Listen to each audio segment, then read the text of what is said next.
Assalamualaikum warahmatullahi wabarakatuh. Saya Pipinita Putri dari Prodi Pendidikan Agama Islam Universitas UIN Sultan Taha Jambi dari kelompok 5. Ingin menjelaskan masalah perkembangan keagamaan individu pada usia 30-50 tahun atau perkembangan usia dewasa.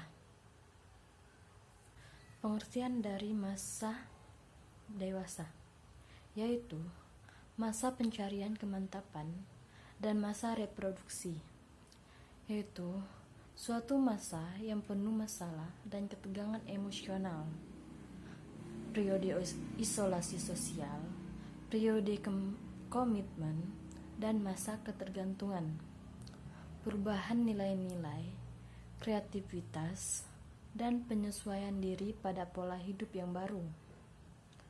Menurut Elizabeth, masa dewasa awal ialah masa pencaharian kemantapan dan masa reproduktif, yaitu suatu masa yang penuh dengan masalah dan ketegangan emosional, periode isolasi sosial, periode komitmen, dan masa ketergantungan. Kedua, masa dewasa madya. Masa dewasa madya ialah masa transisi di mana pria dan wanita meninggalkan perilaku masa dewasanya yang dulu dan memasuki suatu periode dalam kehidupan perilaku yang baru. Perhatian terhadap agama lebih besar dibandingkan dengan masa sebelumnya, dan kadang-kadang minat dan perhatiannya terhadap agama ini dilandasi kebutuhan pribadi dan sosial. Ketiga, masa lanjut usia. Masa lanjut usia adalah periode penutup dalam rentang hidup seseorang. Masa ini dimulai dari umur 60 tahun sampai seterusnya, yang ditandai dengan adanya perubahan yang bersifat fisik dan psikologis yang semakin menurun.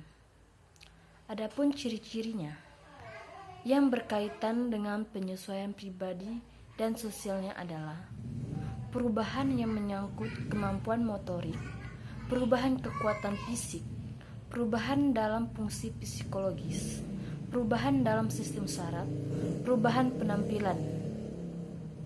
Secara sederhana dapat kita katakan bahwa seseorang dapat dikatakan dewasa apabila ia telah sempurna pertumbuhan fisiknya dan mencapai kematangan psikologis sehingga mampu hidup dan berperan bersama sama orang dewasa lainnya.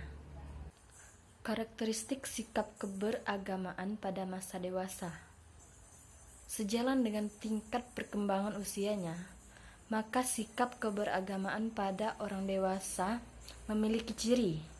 Yang pertama, menerima kebenaran agama berdasarkan pertimbangan pemikiran yang matang, bukan sekedar ikut-ikutan. Kedua, cenderung bersifat realitas, sehingga norma-norma agama lebih banyak diaplikasikan dalam sikap dan tingkah laku. Ketiga, bersikap positif terhadap ajaran dan norma-norma agama, yaitu berusaha untuk mempelajari dan memperdalam pemahaman tentang keagamaan. Keempat, tingkat ketaatan beragama didasarkan atas pertimbangan dan tanggung jawab sendiri.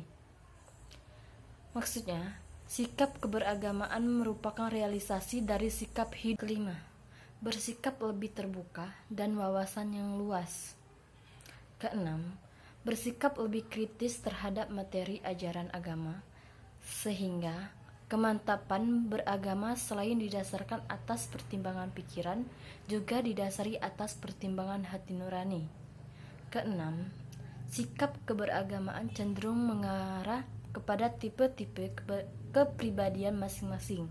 Maksudnya, sehingga terlihat adanya pengaruh kepribadian dalam menerima, memahami, serta melaksanakan ajaran agama yang diyakininya.